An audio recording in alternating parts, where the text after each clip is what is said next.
पाकिस्तान को next 1 year में 40 से 45 बिलियन डॉलर मिनिमम चाहिए, और वो ज़रूरत ना अमेरिका पूरी कर सकता है, ना वेस्ट पूरी कर सकता है, और अरब्स भी पूरी नहीं कर सकते। ऑल्दो के सऊदी अरब वगैरह जो मदद कर भी पाते हैं तो रिज़र्व फॉरेन रिज़र्व में रखने के लिए 2-3 बिलियन डॉलर दे देते हैं। यहाँ 1 साल का खाली 40-45 बिलियन डॉलर है। तो उन्होंने कहा कि पाकिस्तान का इकोनॉमिक बैंकरप्सी होना लाजमी है,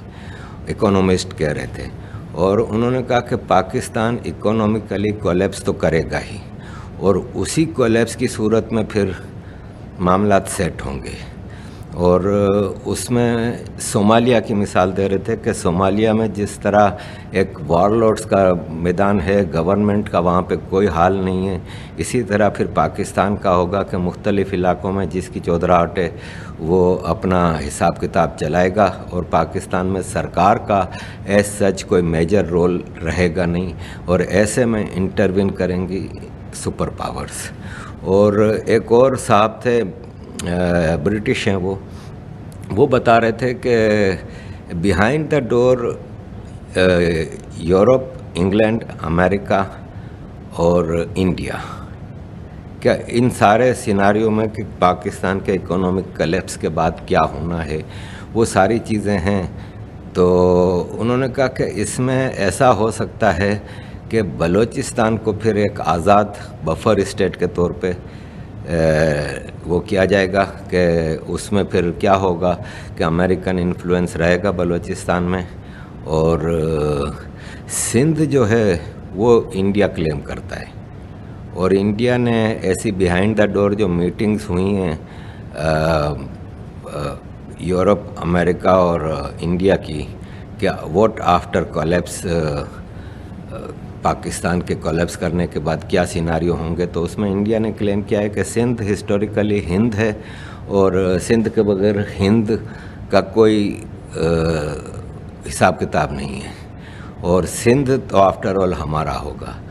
अब देखें, ये सब बातें प्राइवेटली आपस में हो रही हैं, इसमें कितनी ऑथेंटिसिटी है नहीं है, लेकिन जो सिनारियोस चल रहे हैं इसमें ये सारी बातें समझ में आती हैं कि ऐसा हो भी सकता है। तो मैंने उसमें सवाल किया कि POK गिलगित बल्तिस्तान, बोले वो तो आउट ऑफ क्वेश्चन है ना, वो तो इंडिया ने ऑलरेडी कहा हुआ है कि वो हमारा है, और उस पर अमेरिका और Europe after collapse of Pakistan उनको कोई एतराज़ नहीं है। अगर इंडिया अपना हिस्सा, इलाका जो है कश्मीर का और गिलगित बल्तिस्तान का, वो वापस हासिल कर लेता है तो उस पर दुनिया को कोई एतराज़ नहीं है, वो तो हो जाएगा, वो तो उसका तो बड़ा इशू नहीं। सिंध के मामले में वो कह रहे थे कि ये भी एक बातचीत चल रही है कि आधा सिंध हिंद को दे दिया जाए, जिसमें बावलपुर से लेकर ठट्टा और ये सारा इलाका ईस्टर्न जो इंडियन बॉर्डर के साथ सिंध का हिस्सा है, वो इंडिया भी सोच रहा है कि पूरा सिंध लेना हमारे लिए, क्योंकि जब आप वेस्टर्न सिंध की तरफ आते हैं ना तो वहाँ पे मुहाजिरों की काफ़ी बड़ी तादाद है, पख्तूनों की बड़ी तादाद है, और ये फसाद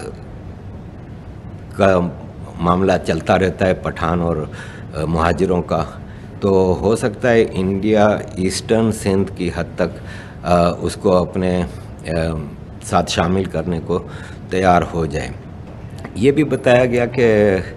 मुख्तलिफ़ डिस्कशंस चल रही हैं। पाकिस्तान का जो हिसाब किताब है उसमें ये चीज़ें सब नज़र आ रहा है कि कुछ ना कुछ तो डेवलपमेंट होगी। अब ऐसे में अगर आप फ्लड्स के हवाले से भी देखें तो जो तबाही आई है, और पाकिस्तान में नेक्स्ट ईयर के लिए जो 80% जो और ऐसे में ये है कि इंटरनेशनल पावर्स जो हैं वो इंटरवेन करेंगी, और उसमें ज़ाहिर है अमेरिका, पाकिस्तान के ऊपर इतना ज़्यादा कर्ज़ा है अमेरिका का कि पाकिस्तान का ऑलमोस्ट टेक ओवर। और ये हमारा कंसेंसस था सबका, जितने भी पार्टिसिपेंट थे, कि पाकिस्तान ने टूटना है। और पाकिस्तान ने जब टूटना है तो चाहे एटम बम है, चाहे इतनी बड़ी मिलिट्री पावर है, चाहे कुछ भी है, वो सब चीज़ें सेटल होंगी। तो मैंने वहाँ पे सवाल किया कि आप कह रहे हैं کہ سندھ کو انڈیا ٹیک اوور کر لے گا، تو سندھ میں ایز سچ سندھ کو انڈیا جوڑنے والی کوئی موومنٹ تو ہے نہیں، تو کیا سندھی تیار ہو جائیں گے؟ تو انہوں نے جواب دیا کہ کیا 1947 میں سندھ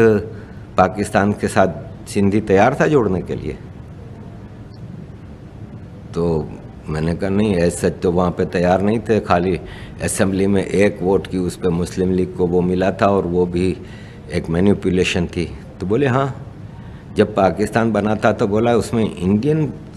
لوگ شامل تھے، پاکستانی کوئی نہیں شامل تھا۔ کے پی کے جو آج کا ہے اس میں کانگریس کی سرکار تھی، پنجاب میں خضر حیات ٹوانا کی یونینسٹ پارٹی کی گورنمنٹ تھی، اور سندھ میں مینیپولیشن کر کے 5 سیٹوں کے اوپر مینیپولیشن کر کے 1 ووٹ کی میجورٹی حاصل کی تھی سندھ میں مسلم لیگ نے،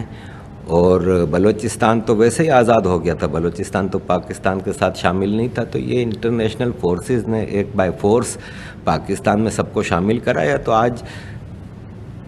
کچھ بھی انٹرنیشنل فورسز ڈیسائیڈ کریں گی، اور اس ریجن میں پاکستان کے حوالے سے کوئی بھی فیصلہ انڈیا کی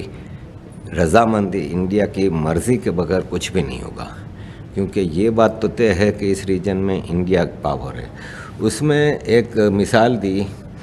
ایک صاحب نے کہ مارک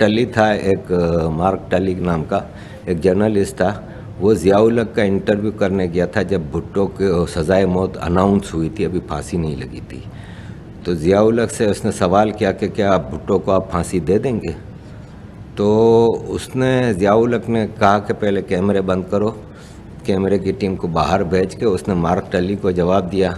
کہ بھائی ایک قبر کھودی ہوئی ہے، اب اس قبر میں یا تو بھٹو لیٹے گا یا میں لیٹوں گا،